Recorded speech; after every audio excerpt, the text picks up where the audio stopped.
We're going to go ahead and take a look at lesson 4.6, exponential functions.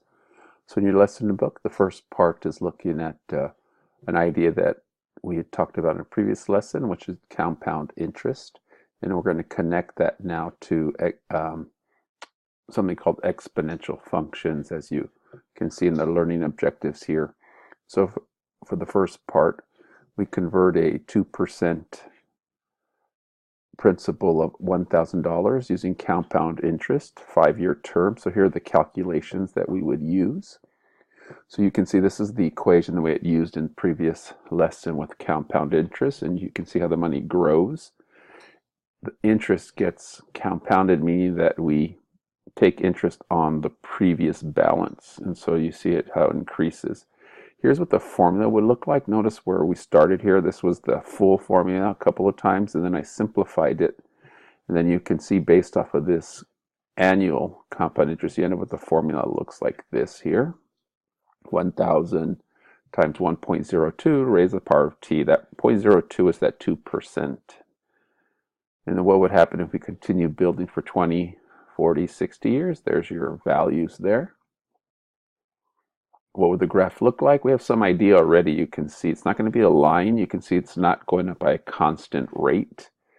What it turns out to be is an exponential function, which we introduced in a previous section. Not quadratic, even though it has a curve. It's not a line. It's an exponential function, which we'll talk more about. Now, if we want to say we're doing 2,000 at 2%, what would the equation look like? It looks similar to the previous equation that we had here, 1,000, but now we're starting with 2,000, but we still have 1.02. It's going to look very similar to this graph. The only difference, it'll start at 2, and then we'll have that similar increasing shape.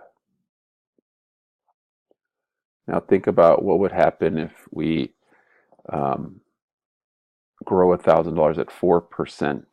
Again, if we were going to graph it, this is, well, the equation still start at 1,000, right? 0, you plug 0 into there, you get 1,000, but it increases faster because of the 4%. You'd want to take a look. You don't have to graph it, but if you wanted to graph it, look, compare those two graphs. Compare that one with this one here on Desmos. You would see that it looks similar, but this one here would be growing at a faster rate. And again, looking at how does this grow, certificate of deposit growth is what it's called when you insert some money into an account. Again, it's curved, increases at a non-constant rate of change. And what I mean that you're looking here and these values go up